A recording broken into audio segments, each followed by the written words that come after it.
नमस्कार। आज 19 अप्रैल 2026 है। चलिए देखते हैं आज की वो बड़ी खबरें जो देश की दिशा तय कर रही हैं। तो सबसे पहले देश की आंतरिक सुरक्षा और राजनीति से जुड़ी कुछ बड़ी और अहम बातें। एक बड़ी खबर आ रही है। दशकों से चले आ रहे माओवादी विद्रोह को हाल की कार्रवाइयों ने लगभग खत्म कर दिया है। और ये आंकड़े देखिए, इनका प्रभाव 180 जिलों से सिमटकर अब सिर्फ 2 जिलों में रह गया है। इसकी बड़ी वजह है सुरक्षा बलों के सफल ऑपरेशन और इनके टॉप लीडरशिप का खात्मा। तो सवाल यह है कि इन इलाकों में सुरक्षा और विकास के भविष्य के लिए इसके क्या मायने हैं। अब बात राजनीति की। चुनाव नजदीक है और बड़े नेता विकास और अर्थव्यवस्था के मुद्दों पर रैलियां कर रहे हैं। अब आगे बढ़ते हैं और देखते हैं कि समाज और संस्कृति के मोर्चे पर क्या कुछ खास हो रहा है। देश भर में 2026 की राष्ट्रीय जनगणना का काम जोरों पर है। ये दुनिया के सबसे बड़े डेटा अभियानों में से एक है।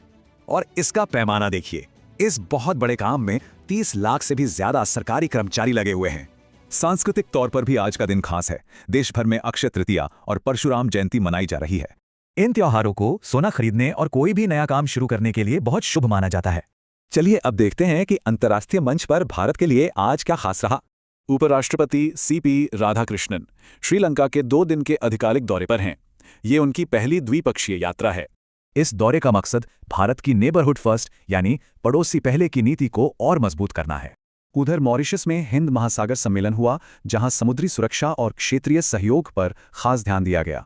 ये सब भारत की सागर नीति के तहत हो रहा है, यानी क्षेत्र में सभी के लिए सुरक्षा और विकास।